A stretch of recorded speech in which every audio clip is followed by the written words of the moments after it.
All right, U.S. history students. So I want to finish up this lesson about the home front experience during the Second World War by talking about what was experienced by a particular group of Americans on the home front and an injustice that they experienced.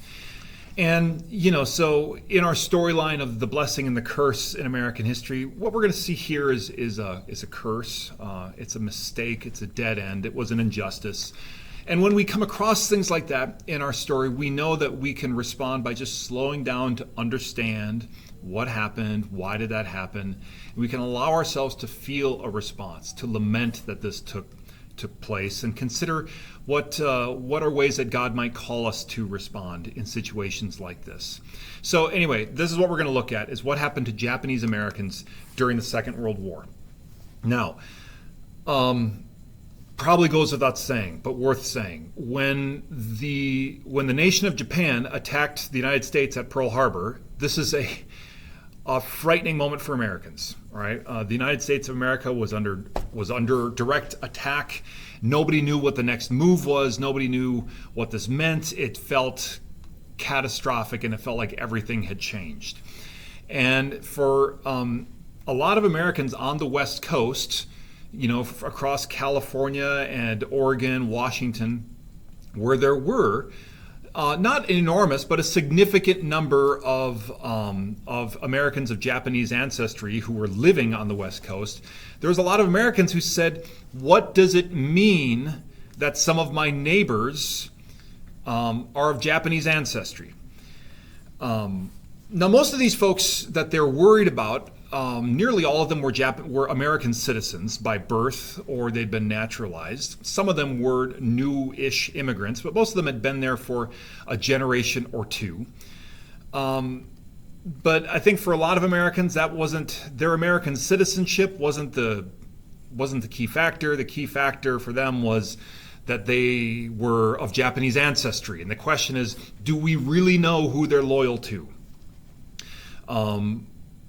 And I want to say at the outset as well, there was this fear that the Japanese Americans must be spying on us. They must be spying and helping the nation of Japan. There was no evidence ever presented or ever made, no cases ever made, and no proof was ever offered that there was ever a Japanese American spy, that any Japanese American person was spying on behalf of the nation of Japan. It's a completely unfounded fear.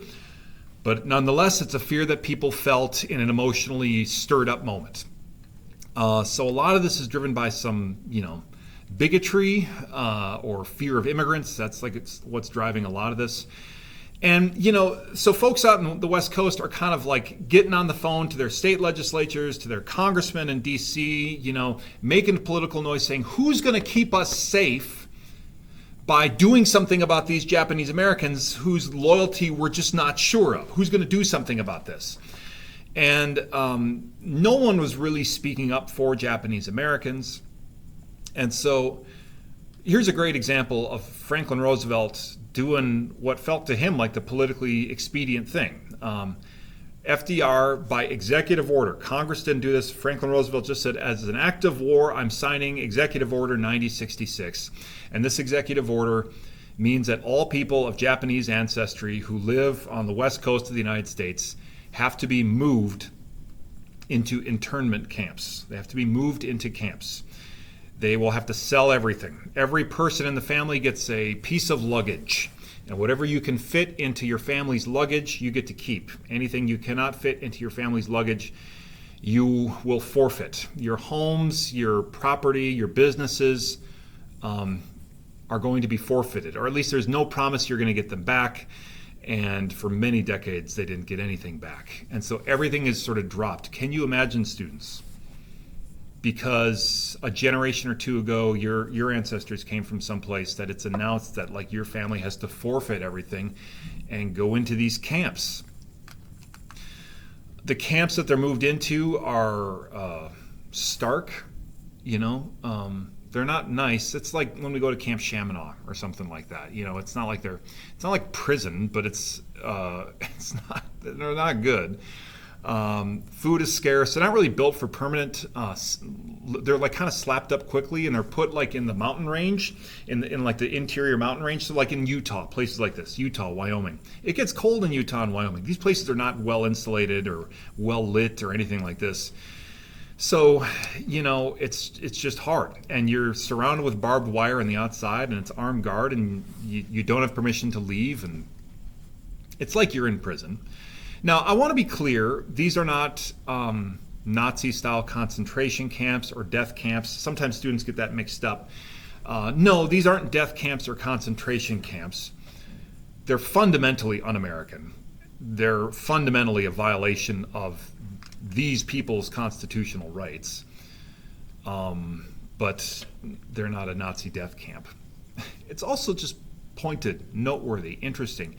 No one's making this argument about German Americans or Italian Americans. No one's saying we got to corral German or Italian Americans onto these camps. This gets singled out to Japanese Americans, in part because of what the nation of Japan did at Pearl Harbor, and in part, frankly, because there's just not as many Japanese Americans as there are Italians and German Americans, and so they're an easier group to single out and to scapegoat. And so, they're all everyone's told you have to report in like whatever it is, 2 weeks, 3 weeks to this bus stop. From the bus stops, you'll be put in temporary housing, and then from the temporary housing, you'll be moved into permanent housing.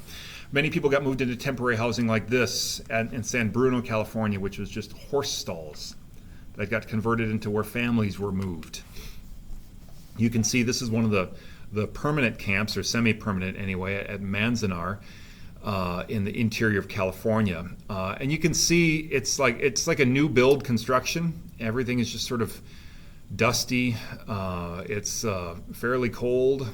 This is in the Sierra Nevada mountains, and these houses are just sort of long houses. And when you move in, you have like a little space for a family with 2 bunk beds here, 2 bunk beds there, 1 single light bulb above you, concrete floors, and you're going to make it work. That's your new home. And then there's like a cafeteria where you'll go. And on these camps, the Japanese Americans, they set up their own churches. They set up their own schools. They set up their own baseball leagues. They kind of made their own little slice of America there, but they had to do it inside barbed wire, inside these sort of these confined conditions, because enough Americans decided we just don't know if we can trust you. Again, without any evidence for that. This quote, I think, is really powerful. Robert Kashiwagi. Now, he's a young man. He's educated. It says he's the son of an immigrant farmer when his family was sent to an internment camp. And Kashiwagi, he's saying this later as a man in his 60s. He said, as far as I'm concerned, I was born here in the United States. And according to the Constitution that I studied in school, I had the Bill of Rights that should have backed me up. And until the very minute I got onto the evacuation train, I said, it can't be. How can they do that to an American citizen? He was, in this interview, he's saying, I was trying to encourage my family, they're not going to do this. They can't do this. We have our constitutional rights. But yet, there they were. And there he was with his family shipped off into one of these camps. Now, here's a postscript. Kashiwagi, in these camps, after about a year, the United States Army says, if you want to prove your loyalty, young men will allow you to join the Army and will send you to fight in Europe. Kashiwagi took that offer and was awarded a Purple Heart and a Bronze Star for his service. He became an American hero. I love this. So he knew his rights. He knew that the government and the public was violating his rights. He said, I'll fight for my country regardless. And he fought heroically, and he sacrificed greatly. That's an American hero. And so we have these people, a few 100,000 Japanese Americans who had their rights really systematically violated in ways that were extremely grave, and forfeited their properties and were imprisoned during the war. And at the end of the war, they're just sort of like, they open up the gates and you can go home. And they went home and found that they couldn't get their homes again, and they couldn't get their stores back, and they had forfeited those things. I want to ask you students, what makes this unjust to you? Is it that it's unconstitutional? Is it that it's a bad example of the Bible's understanding of justice?